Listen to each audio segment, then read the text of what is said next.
Pessoal, tudo bem com vocês? Vamos então para a nossa primeira aula do curso de Saúde Mental e Cultura Geral. O tema vai ser o Grey's Anatomy, que é uma das minhas séries preferidas. Como são vários personagens que a gente pode conversar sobre isso, eu dividi esse tema em duas aulas, então tanto essa quanto a próxima vão ser sobre o Grey's Anatomy. Os personagens que eu selecionei para a gente conversar hoje são a Miranda Bailey, o Andrew DeLuca e a Izzy Stevens.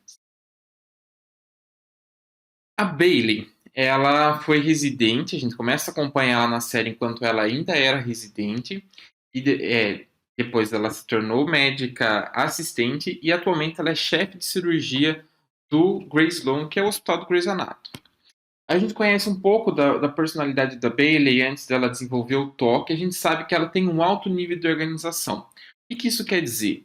Ela é uma pessoa que tende a se valer desse recurso, que é um recurso positivo, para cuidar da sua própria vida.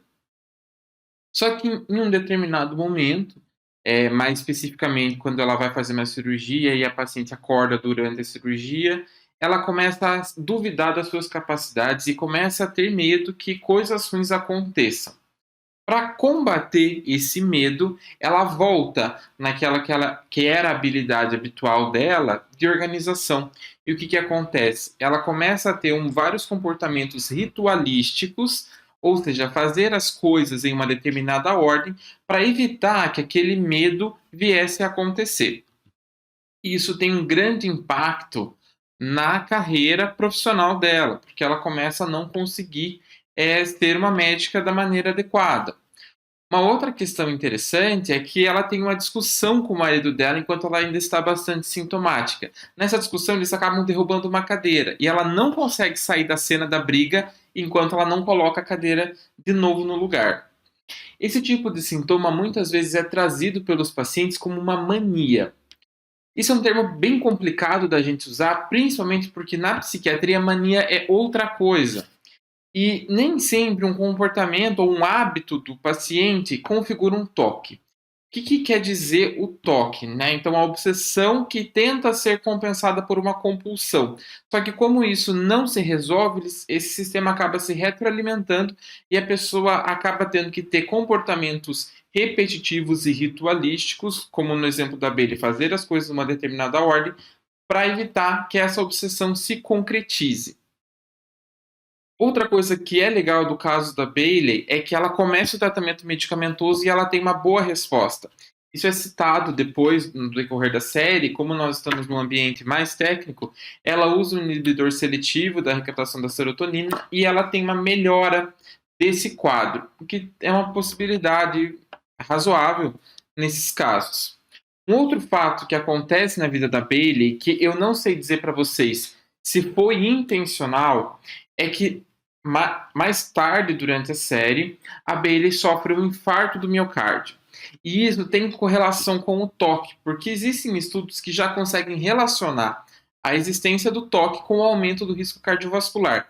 E foi justamente isso que aconteceu com a Bailey. Uma pessoa que já tinha uma doença prévia, né, o toque, e acaba desenvolvendo um risco cardiovascular aumentado e também um infarto. Tá certo? Bom, passando para o nosso segundo personagem de hoje, o Andrew DeLuca, ele recebeu ao longo do seriado o diagnóstico de TAB, que é um jargão psiquiátrico para transtorno afetivo bipolar, mas também é conhecido como THB, transtorno do humor bipolar ou transtorno bipolar do humor. A gente usa mais TAB geralmente. Bom, o Andrew ele era residente de cirurgia do Grey Sloan e ele tinha uma história familiar positiva para TAB. Então, o pai dele é italiano, ele também é italiano, imigrou para os Estados Unidos e o pai dele ficou na Itália. E o pai dele teve o que a gente chama de episódio maníaco. E aí, puxando da conversa anterior, mania para psiquiatria são esses episódios de humor elevado, com aumento da energia, aumento da psicomotricidade, redução da necessidade de sono e, principalmente nesse caso, pensamentos grandiosos. Como o pai dele também era médico, ele começa a praticar a medicina de uma maneira inadequada que leva à morte de alguns pacientes. E por isso ele sofre sanções e tudo mais.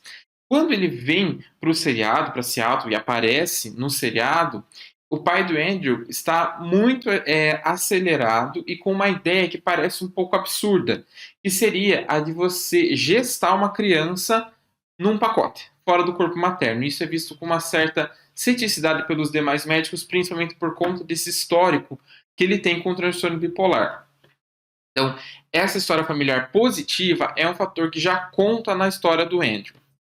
Ao longo do seriado, isso antes dele receber esse diagnóstico, tem um momento em que ele fica mais depressivo, com sintomas que nos levam a imaginar uma depressão. Ele para de ir no trabalho, ele fica sentado no sofá tocando violão o tempo todo, tem uma perda do autocuidado, ou seja, trocar de roupa, tomar banho, se cuidar. Vários sintomas que falam a favor de um episódio depressivo. E isso tem uma remissão, depois ele retorna ao trabalho. Posteriormente, ele tem o oposto. Ele começa a ficar com a energia aumentada, ele começa a ter um aumento da psicomotricidade, aí seria um aumento do pensamento e da movimentação física também. Começa a ter pensamentos grandiosos, achando que está descobrindo uma organização criminosa ou coisas nesse sentido.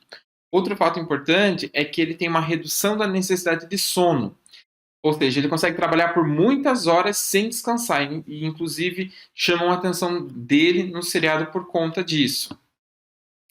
Vale lembrar que um diagnóstico que se confunde muito seria com um transtorno de personalidade borderline ou de instabilidade emocional, por sugerir, né, que o TAB teria uma instabilidade emocional.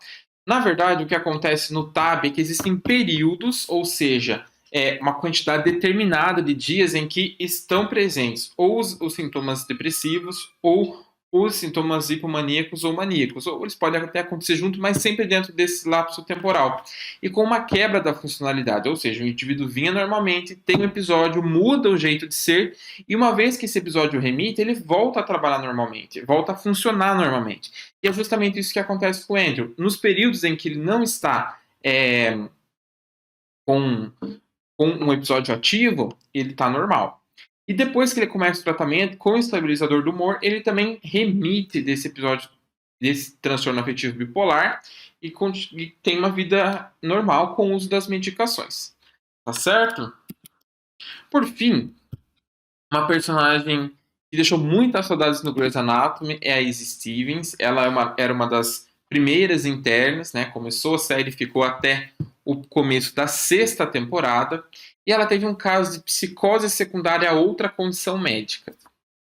Ela então era residente de cirurgia do Seattle Grace. Ela não chegou a participar do Grace Law, então ela é mais antiga. E era uma paciente previamente rígida. O que isso quer dizer? Ela não tem uma história compatível com o desenvolvimento de uma psicose primária, por exemplo. Tá? E um pouco antes na série, ela tinha tido um noivo que morreu por uma condição cardiovascular e ela ficou muito mal, deprimida, uma reação de luto ali dentro do esperado socialmente. Mas anos depois, ela volta a enxergar e a interagir com esse noivo.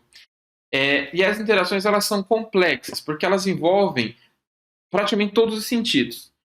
E inicialmente ela fica sem entender o que está acontecendo, e inclusive leva isso para um lado religioso. Então tem um episódio que ela atende um nativo americano que conhece sobre o xamanismo, ele explica algo sobre o espírito estar vinculado a um objeto, ela tinha uma jaqueta dele, então ela vai lá, queima essa jaqueta na tentativa de mandar embora esse espírito que ela estava vendo, e o caso vai se desenvolvendo.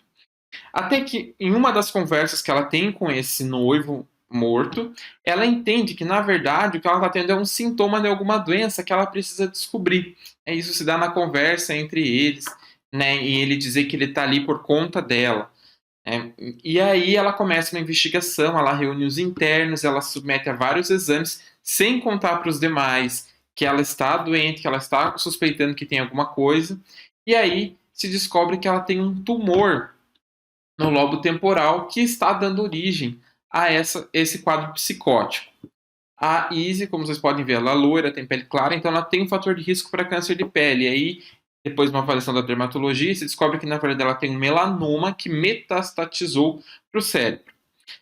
que é interessante lembrar disso é que é um tipo de psicose diferente do que a gente está acostumado a ver na psiquiatria, ou seja, as nossas psicoses primárias, né? Principalmente aí o espectro da esquizofrenia, mas também o transtorno afetivo bipolar ou outros quadros do humor, né, como a depressão, sintomas psicóticos, uma alucinação muito complexa.